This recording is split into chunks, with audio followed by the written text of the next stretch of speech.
आज मैं आपको इस वीडियो में हरियाणा बोर्ड का क्लास 12th का हिस्ट्री सब्जेक्ट का 2021 का पार्ट 1 सोल्व करवाऊंगा, जिसमें सब्जेक्टिव क्वेश्चन आते हैं। और मैंने इसी क्वेश्चन पेपर का पार्ट 2 जिसमें कि ऑब्जेक्टिव क्वेश्चन आते हैं वो सोल्व करके चैनल पर अपलोड किया हुआ है।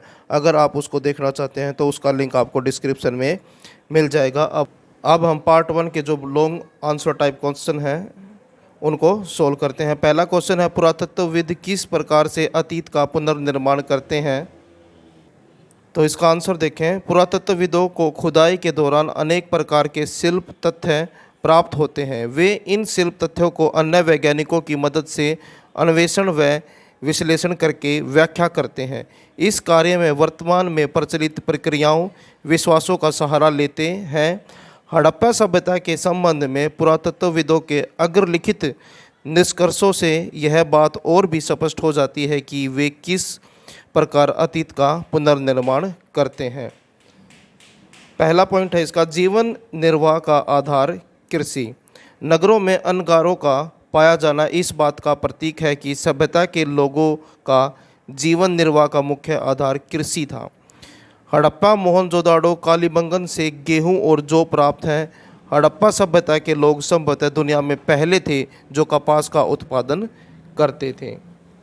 नेक्स्ट पॉइंट है, पशुपालन और शिकार। इसी प्रकार सभ्यता से प्राप्त शिल्प तथ्यों तथा प्राणी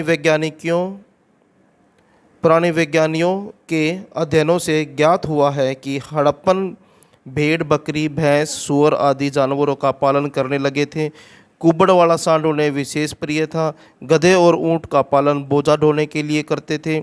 इसके अतिरिक्त भालू, हिरण, घड़ियाल जैसे पशुओं की हड्डियां भी मिली हैं। मछली व मुर्गी की हड्डियां भी प्राप्त हुई हैं। वे हाथी, गैंडा जैसे पशुओं से भी परिचित थे।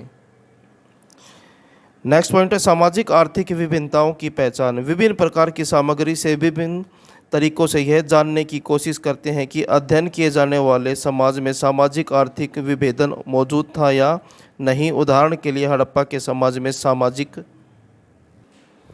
आर्थिक स्थिति में भेद जानने के लिए विधियां अपनाई गई हैं।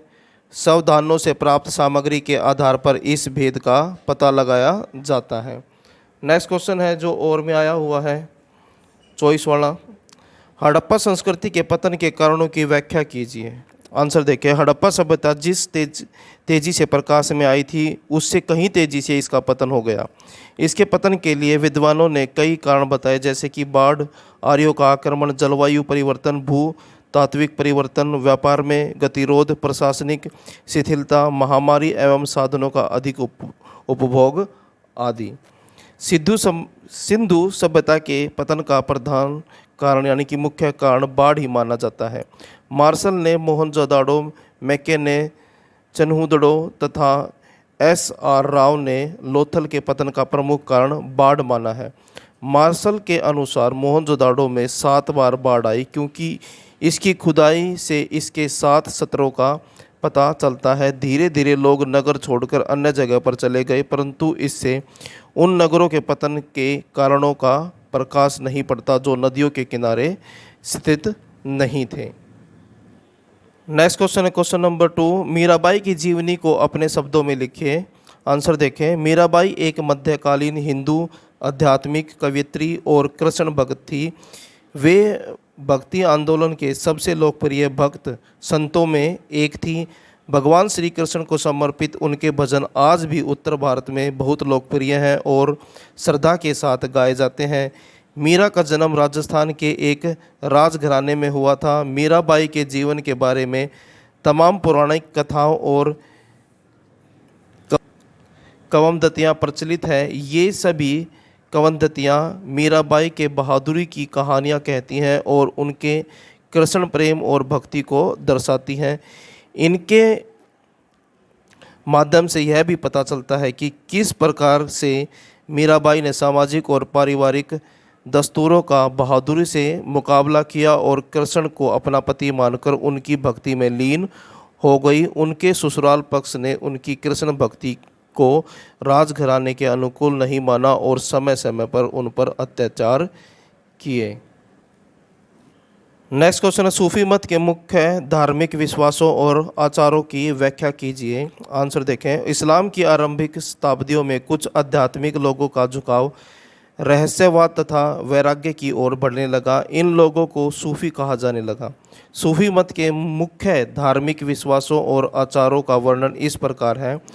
सूफियों ने रूढ़िवादी परिभाषाओं तथा धर्माचार्यों द्वारा की गई कुरान और सुन्ना की बौद्धिक व्याख्या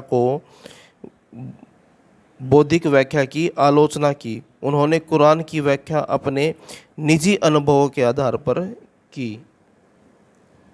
सेकंड पॉइंट देखें, उन्होंने मुक्ति प्राप्त के लिए ईश्वर की भक्ति और उनके आदेशों के पालन पर बल दिया। नेक्स्ट पॉइंट है, उन्होंने पैगंबर मोहम्मद को इंसान कालिम बताते हुए उनका अनुसरण करने की सीख दी। नेक्स्ट पॉइंट है, मनुष्य के संबंध में सूफी साधकों का विचार था कि मनुष्य परमात्मा के सभी गुणों को अभिव्यक्ति करता है।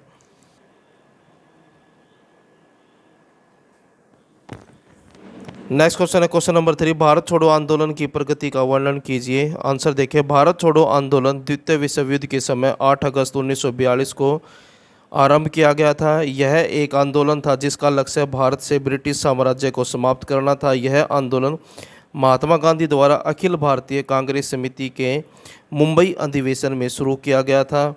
यह काकोरी कांड के ठीक 17 साल बाद गांधी जी के आह्वान पर समूचे देश में एक साथ आरंभ हुआ।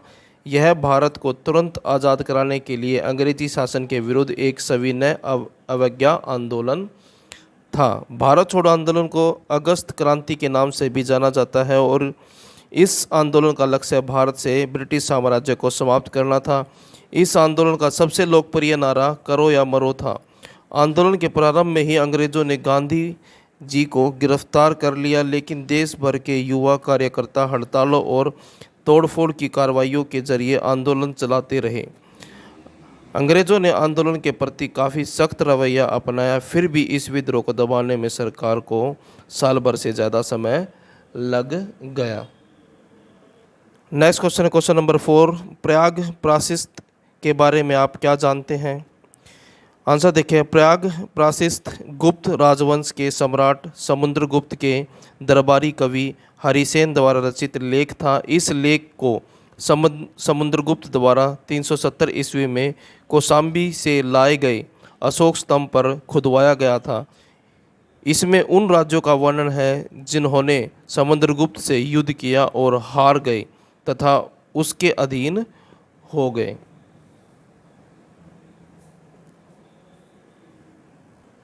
नेक्स्ट क्वेश्चन है क्वेश्चन नंबर 5, धर्मशास्त्र में दिए गए विवाह के 4 उत्तम प्रकारों का वर्णन कीजिए। तो आंसर देखें। पहला है ब्रह्म विवाह, दोनों पक्ष की सहमति से समान वर्ग के सुयोग वर से कन्या की इच्छा अनुसार विवाह निश्चित कर देना ब्रह्म विवाह कहलाता है। इस विवाह में वैदिक रीति और नियम का पालन किया जाता है, यही उत्तम विवाह है।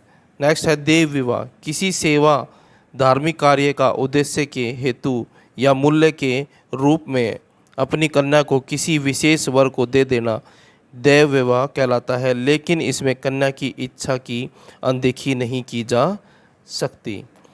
नेक्स्ट है आर्ष विवाह, कन्या पक्ष वालों को कन्या का मूल्य देकर सामान्यतः गोदान करके कन्या से विवाह कर लेना आर्ष विवाह कहलाता है। नेक्स्ट है गंधर्व विवाह, इस विवाह का वर्तमान स्वरूप प्रेम विवाह, परिवार वालों की सहमति के बिना वर और कन्या का बिना किसी रीति रिवाज के आपस में विवाह कर लेना गंधर्व विवाह कहलाता है। नेक्स्ट क्वेश्चन है क्वेश्चन नंबर 6, अमर नायक कौन थे, उनके क्या कार्य थे। आंसर देखें। अमर नायक विजयनगर साम्राज्य के सैनिक कमांडर होते थे, जिन्हें विजयनगर साम्राज्य में प्रशासन के संचालन के लिए अलग अलग राज्य क्षेत्र प्रदान किए जाते थे। अमर नायकों के कार्य इस तरह थे। अमर नायक किसानों, व्यापारियों तथा अन्य कारीगरों आदि से भू राजस्व कर तथा अन्य कई तरह के करों की वसूली करते थे।